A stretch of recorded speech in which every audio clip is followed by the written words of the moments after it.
Terrific. All right, so with me now, I have our moderator for this panel discussion. I have George Painumkal with Icertis. George, welcome. I'm really excited to have you be here. We also have two panelists for this next conversation, Doug Krieger with Herbalife and Peter Bloom at Sonos. Welcome, everybody. Welcome, gentlemen. I'm super excited for this conversation to kick off.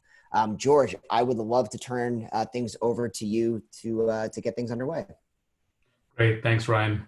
Hi, everyone. I'm George Painumkal, Senior Director of Product Management with Icertis.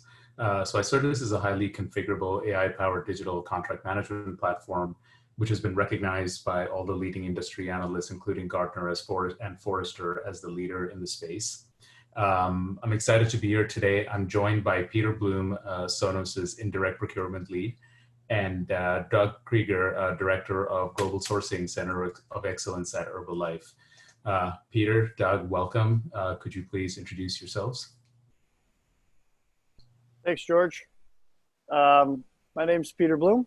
I live in Santa Barbara, California, where Sonos is headquartered and lead indirect procurement, which for us means about $200 million of spend that spans from go-to-market, which is our marketing and sales, being the major spend, all the way across IT, facilities, HR, you name it. And so obviously at a time like this, a lot of attention on our team to influence as much of that spend as possible. So our goal is to both increase that year over year and then ultimately try to deliver cost savings. So excited to get into the conversation. Hi, everybody. I'm Doug Krieger with Herbalife Nutrition based out of Winston-Salem, North Carolina.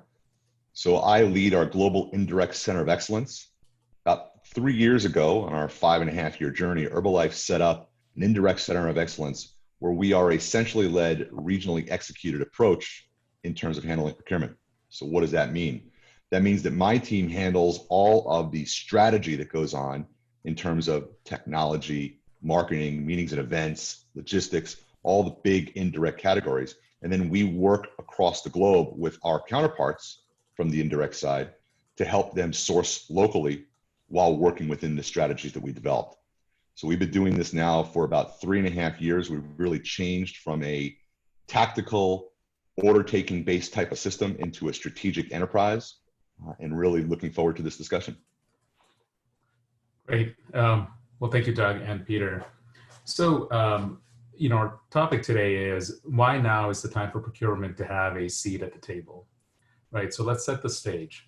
What does a seat at the table look like for procurement in 2020? And also let's examine why procurement traditionally has had challenges getting a foothold with the C-suite. So Doug, maybe you can kick us off, and then Peter, please join in. Sure. So I think it's a great question, and I think it's a very profound question. So I'm going to take it in two aspects. Let's first talk about why I think procurement's had a tough time getting a seat at the table, and then we'll talk about why we should have a seat at the table. So I think from my perspective, what I see when I look at the industry overall is one of the challenges has been, where is the procurement focus? And how does that align to the business departments, the BU's focus? So when you look at it and you say that the business units that we're working with are all focused on doing something to move the business forward. Procurement is focused on helping those business units do something to move the business forward. But by the time we get involved, even if we're involved at the very beginning, it is not moving as fast as the business units want. No matter what company we're with, business units are ready to go. They've got a budget. Somebody has given them a high-level quote that's within that budget. And that business owner says, okay, I don't care if it's over market, below market. Let's just go. I need to move on this. Procurement looks at things and says, how do we bring the best total cost of ownership? How do we help you to spend that money in the most efficient way so that you don't buy something today that 6 months from now you realize maybe it wasn't the right thing, and we keep you moving in the right direction? And I think sometimes those are diametrically opposed ideas. On top of that, you have the buzzwords from procurement professionals that talks about, how do I drive savings? How do I help you to save money? And if you're a budget owner who's concerned about taking money out of their budget, that's great. If you're a budget owner who's meeting their budgets and isn't concerned about driving costs down, you're just taking up time from them to do what they want to do. So I think there really has to be a shift in the way that the procurement teams and the sourcing teams think about themselves. What we've done is we've taken a step back And we don't identify ourselves as helping you take costs out of the business. We identify ourselves first and foremost as problem solvers. So we get the biggest benefit, the most enjoyment when a business unit comes to us because they have a problem to solve. It may have nothing to do with a sourcing initiative. It may have nothing to do with getting a contract in place or trying to finalize a deal, but we have a challenge. We have a process that we haven't figured out how to re-engineer. We have a problem with a vendor that isn't a contract related issue, but we need to do something. Or we just need to figure out who the right people within the company to talk to. Can you help us? Those are the things that let me know that our team is doing a great job of reaching out and really establishing that seat at the table, because they're thought of as more than just we have to go to them to check the box in compliance. They're thought of as more than we have to go to them because they have to sign off on the deal, but they're thought of as valued partners. That's why I think it's so important. And that's why what I think the outcome of having that seat at the table is, it's earlier involvement, which drives to better deals. Yeah, great points, and definitely profound. Thank you, Doug.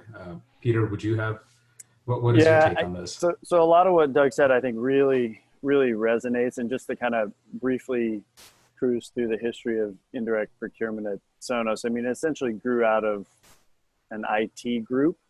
And I think the insight there was we're spending enough in IT that we need to bring in people whose sole focus is to manage that spend, drive negotiation strategies, and ultimately just try to answer that question of, are we making sound investments across our IT portfolio? And then I think from there, obviously you would imagine it expands into new categories.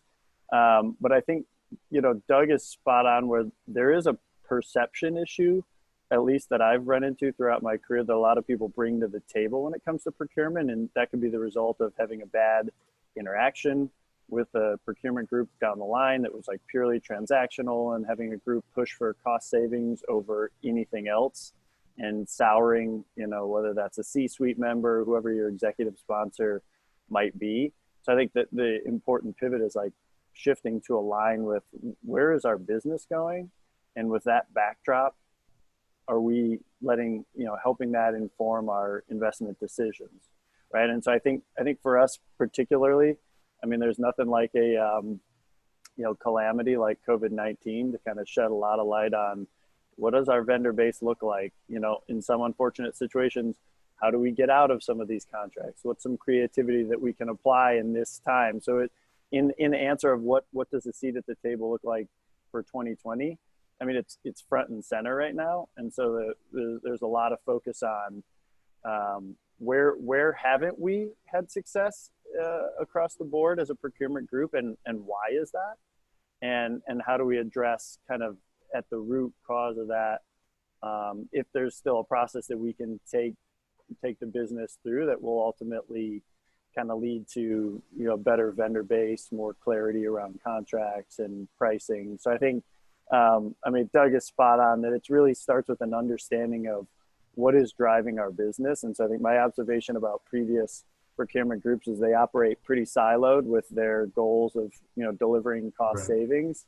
And that could come at the cost of, potentially something across another pocket of your business, right? So I think for me, I think Doug used the word us as connectors. And so we need to be aware of, not only the different groups and how they spend money, but within each of those groups, where is there potential for overlap? Where is there something that we're doing that might be redundant? And can we stand up as a procurement function and help connect those folks so that they're not going down two divergent paths, right? So that kind of comes with like a familiarity of the organization, and just being real willing to stand up and connect folks so it makes sense.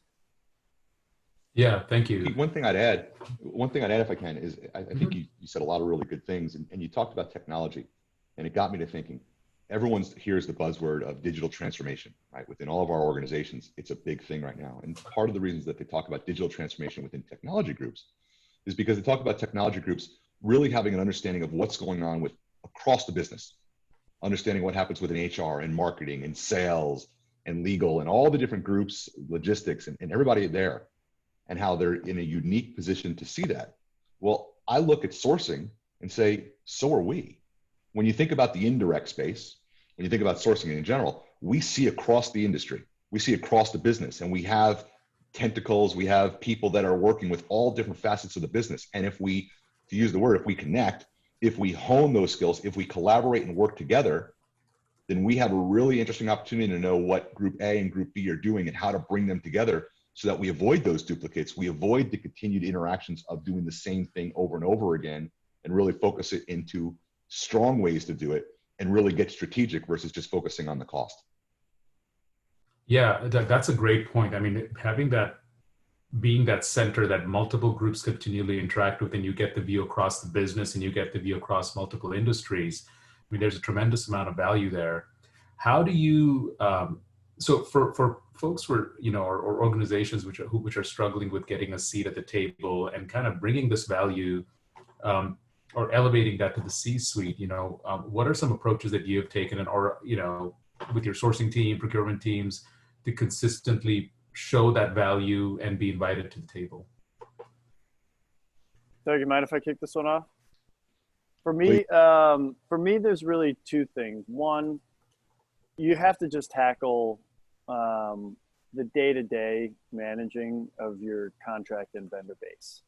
And so by that, I mean, establishing consistent report outs of, here's the top vendors across each category, tactically, here's when those contracts come up, here's the value of those contracts, here's the last time we renewed them. I mean, that's just to earn a seat at the table.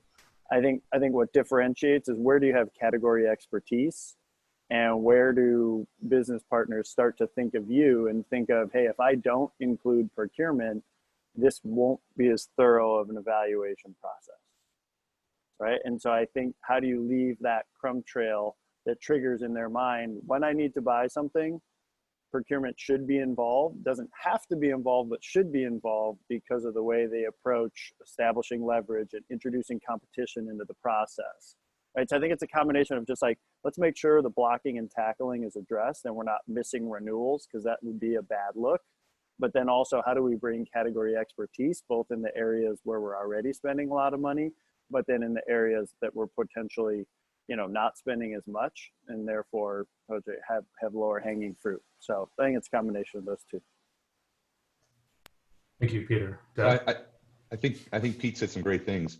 The blocking and tackling, the basics. If you can't do the basics, then you can't do the next level or the 3 levels above that. So you have to, as a team, be able to establish that. One of the things that we did, because you asked the question, George, as to how you go about establishing it. So one of the things that we did when we started our journey was we embedded the workforce.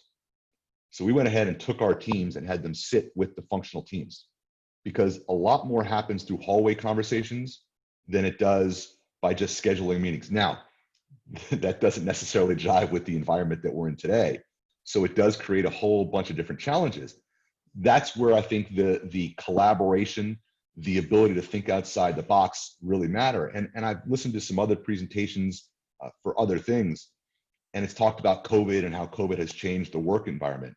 And one of the key things that I hear over and over again is the word empathy, and being empathetic and really being able to connect with people more than anything else. We're all talking through these boxes all the time. We're not in person. We're not shaking hands.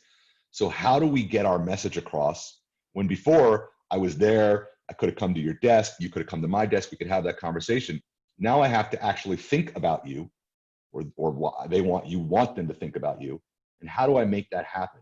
And I think you have to have that empathy when you're talking to your teams. I think you have to have that empathy when you're talking to your business partners, because now they have to think about you, not just you as sourcing. And I think it changes the game tremendously.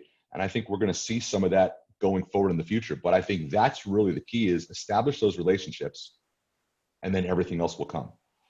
Hey, Doug, quick question for you. When you say embedding, I guess what is the best case scenario for you? Is it being invited to a weekly meeting of a business unit, or I guess what's your metric for success there? Yeah, it's a great question. What we did was we looked at things like that. We looked at things like being able to invited to staff meetings. We looked at sitting with the actual teams. So Herbalife is in 96 countries. We have a large footprint in the LA area, both in Torrance and in downtown LA, and then where I'm located in Winston-Salem. I'm located in Winston-Salem as an example because our IT shop set up a large operation in Winston-Salem So when I came on board, the idea was, well, let's embed the technology team with technology. I moved one of my marketing teams over to our LA Live office because that's where our marketing team sits. So more than just we want to be invited to things, now we're virtual, so it's a lot of inviting and a lot of doing that. But to establish that relationship, it was a lot of sitting side by side so that our teams could say, hey, Peter, do you have any lunch plans today? Do you want to go grab a bite, or do you want to go to the break room and grab a coffee, or in our case, a shake, so that we can just sit and talk for 10 minutes and build that relationship. Because once we've built that relationship, we're more likely to work with each other.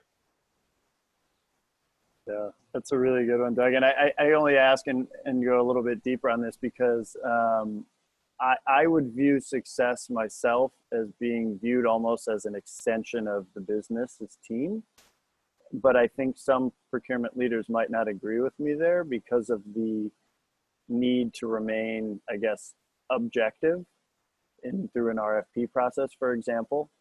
So if you're sitting next to the marketing team, do you start to acquiesce to whatever they say that they need, and does that somehow negatively impact an RFP process? I personally don't think it does. I think the value of that relationship delivers a lot more trust.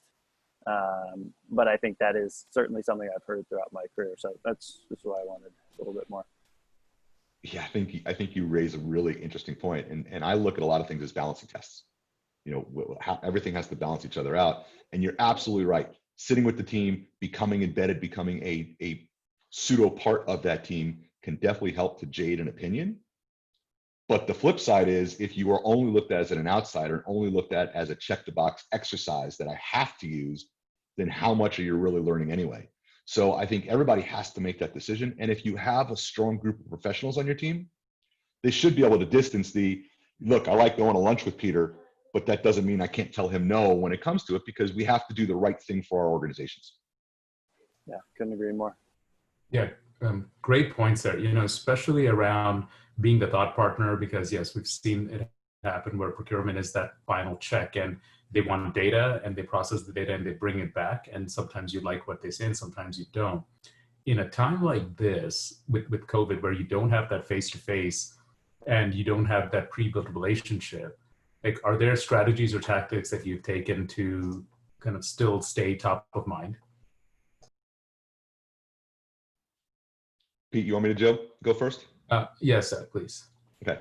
So it's a great question, and COVID has really changed it, and so is the disparate workforce, the workforce that's going to be spread around, and I think this is here to stay. I don't think this is just a COVID related thing. I think we're going to find more of this, and so I think it becomes even more incumbent to make sure that we're doing things that we may not have done before.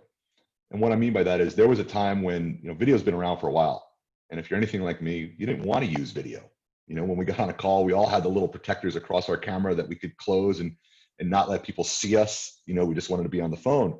And I think this has taught us all that we're all TV stars. We're all on camera all the time.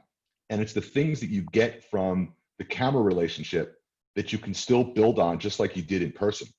If I'm just on a call with you, that's great. You can hear my voice. It's better than just an email, but you can't see the unwritten things. You can't see the body language. And the body language is so much about whether I'm into the conversation and whether you're into the conversation. When we're not on camera, I'm doing 5 other things. We all are, right? Maybe 10 other things. When we're on camera, we kind of feel like, all right, well, somebody's watching me, so I need to focus on this conversation. And if I don't need to be part of the conversation, then I could gracefully step out. And I think that helps to build a trust and confidence. Because if I know that you're focused on me in my conversation and I'm focused on you and your conversation, we build a relationship. So I think those are some of the things that we've done. We've encouraged our teams to make sure that they are continually reaching out to their business partners, even if they don't have something that's going on with them, which happens when we were pre-COVID, right? We might work with a business partner today. We built a relationship with them because we had an in-depth RFP, we had an in-depth process, and then we're done.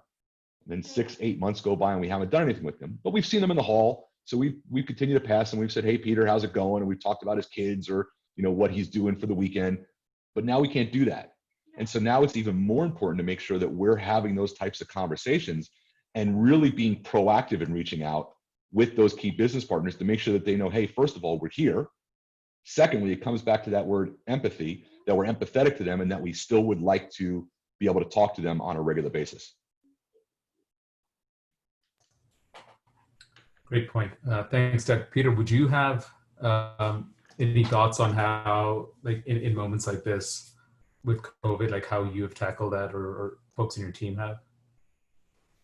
Yeah, I mean, I think it's one small thing I've tried to remind myself is like lead every call by asking how the person is doing, and it seems like a small thing, but I think right now, people are just jumping into go mode, and we're not taking that time to spend 5 minutes asking how you're dealing with working from home, right? So I think for me, it's just not overlooking that one small thing, and then it's just throwing a couple random virtual coffee connects on the calendar. We have the, I guess, backstop of, meeting every month with teams to review their budgets. And that was a seat at the table that we earned by partnering with our FP&A team. So the financial planning and analysis team that meets every month with the budget owners to just pretty tactically review, like, here's your budget. Are you over, are you under? Procurement had never had a seat at that table. And so making that connection to just force a conversation every month are you over, are you under budget? Are you happy with this vendor? Are you not? Is there an RFP that's on your horizon? That's the forcing function that connects us every month. And then in between that, I mean, I think there's really no rule right now, right? We're all trying to figure it out. How do you not only maintain but build a relationship virtually? And I certainly don't have a silver bullet at this point, other than just trying to add some light non-work related type of coffee sessions every now and again to just say that, hey, beyond the tactical work stuff that we've got, I am interested in how you're doing and how your team is doing. Great. Thank you, Peter. So, we talked about, okay, you have to nail the basics, stay top of mind, and establish thought leadership, like be that thought partner to the business where you're not just a checkbox. So are there areas like beyond just cost savings where you've seen that, okay, you've been able to provide value to the business? And are there any examples which you're able to share? Start with you, Doug. Sure. So I think it's a great question. I think it's a timely question, especially at getting that seat at the table. And so I'll give you one. So Herbalife is a multi-level marketing company, and we are in 96 different countries. So we have distributors all over the world. We do a lot of events. And so something that COVID has done is it's really stopped us from doing, stopped us dead in our tracks from doing in-person events. And we do events on a regular basis that might have somewhere between 20 to 30,000 people attending in all the different regions of the world. So we've really had to switch to a virtual environment. So being brought into that team to help figure out how to go about doing that and how to go about doing the conversion from on-site meetings, which our teams do an incredible job on. They've got it down. They've been doing this. We have in-house meeting planners who are some of the best in the world. To now, how do we do this virtually? It's like saying, hey, I know how to run, but now I want you to swim. And I don't know how to do that. So how do I go about doing that? It's a completely different exercise, completely different muscles. And we came right in at the beginning to have a seat at that table and really help to drive part of that decision process. Sure, was there some discussions in there about contracts? Absolutely, there was some basis of that. But some of the first part of it is, how do we figure out how to do it right? When we have challenges, when there's questions about, well, one of the areas wants to go down this road, but we don't think it's the right one, they're now coming to us to help bridge those discussions with the executive team to help kind of bring transparency to the equation. Again, the executive teams are going to make the calls that they want to make and do what they think is right for the business, and that's the way it has to flow. But it's really nice to have that seat at the table. And I'll give you one other example, sticking in the meetings and event space. So one of the things that we've done is taken this opportunity with some of these pauses in the typical way to do things is, how do we do better? How do we get better every day at some of the things that we do? And so in a meetings and events world, when we get it to our EMEA region, they've brought our teams in to figure out, how do we change the environment? How do we go ahead and bring in our process engineers that we have within our sourcing team to sit down and look at the as-is process that's there today and really dive into a process that's going to be more efficient going forward. And we're in the middle of doing that right now with them, that my boss is leading. And it's a really great exercise to show the value that has absolutely nothing to do with the typical sourcing team of, I need you to do a contract and I need you to drive a savings for me. This is about efficiency. This is about an outcome that's going to drive better engagement down the road better deals down the road as a result, but really a better offering to our ultimate customers. That makes perfect sense. Yeah, it raises a good point as well, because we talked about COVID and we talked about the subject matter expertise that procurement can bring and the need to elevate to the C-suite. So at a time like this, when maybe the C-suite is not getting the visibility that they're traditionally maybe used to through hallway conversations and all, because procurement is that forcing function. I mean, you do in fact, or you should always go through procurement. Is there an opportunity here to elevate the role of procurement to the C-suite as this additional source of information and thought leadership to them? And have you seen that being effective? Peter, would you like to take that? Yeah, I mean, I think, we kind of, as this whole COVID period unfolded, use it as an opportunity to go directly to our company's CFO and essentially reinforce that, here's our actual procurement policy that would be great to remind everyone at the company, right? So for us, we have a dollar threshold over which we want, whomever in the company is buying something to go through our group. So I think it was a reinforcement of that. And then along with that, just the list of like all the areas where we've actually, had success, and raising that visibility to the C-suite at a time like this, so that as they're engaged in other virtual hallway conversations, they can bring those anecdotes to the table to say, hey, did you know that procurement essentially looked at the payment processing side of our business, right? Because we do about $125 million worth of e-commerce business. And it turns out no one has sort of looked across the board at, where are all the bites taken out of a dollar's worth of e-commerce business. And so the procurement team was actually able to come in here, do kind of like some forensics. So I really like what Doug said at the top of the call about being viewed as problem solvers. So how do we take kind of a complex, really, a situation with a lot of different vendors, a lot of geographies, and a ton of stakeholders, and how do we create some sort of, pretty clear picture of the world? And then the added benefit for us as a procurement team is then we can start to infuse, well, are we happy with all of those vendors? Where haven't we renegotiated in the last couple of years? It just sort of organically flows into a conversation about, do we need to RFP? Where do we have levers to pull throughout that process? So I think it's trying to infuse more of a procurement culture throughout your company at a time like this, with the backdrop of, hey, obviously we're trying to, control what we can control in this environment. And that is our cost basis. So I think it's been a good way to highlight that this process, taking a team through a sourcing process that starts with a vendor evaluation and a spend review, can ultimately yield both conversations about, value, and ultimately how do we, improve processes. Great, thank you, Peter. And to you, Doug, a small nuance to that question, we're getting close to our time here, is in this time also, how are you using technology to help elevate the role of procurement and providing insight across the business to the C-suite? So yeah, it's another good question. So we are still in our technology journey from a sourcing standpoint.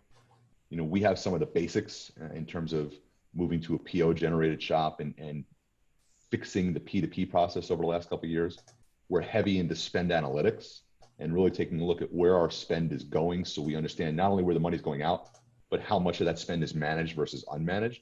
So again, the things that I would consider to be the basics.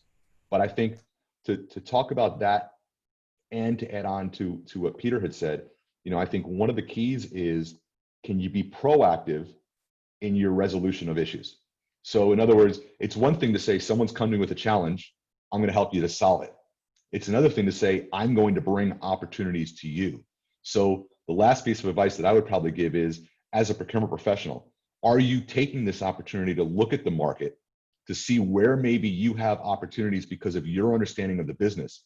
Where can you drive maybe better financing deals? Because that's really something that's out there right now, as companies are kind of writing off the 2020 spends as a difficult time. Can you take advantage of that? Can you move some of that forward and bring those initiatives to the C-suite versus the C-suite coming to you? Because if you could do the first, if you could be proactive, that's when they start to look at you as being able to solve problems, and they're going to come back to you because you've already demonstrated value. Yeah, that's great. Thank you, Doug. And I believe we're at time here. So I think, folks, thank you for a great conversation. I think, the main things that I heard were, you have to nail the basics, have empathy for the business customer, which I think is huge. Use technology and your insights across to be that thought partner, to be invited as a valuable asset, in any procurement or supplier or any business deal. Thank you both. Ryan? Yes, to mirror your thoughts, George. Thank you, Doug. Thank you, Peter. And thank you, George, for taking us through that conversation.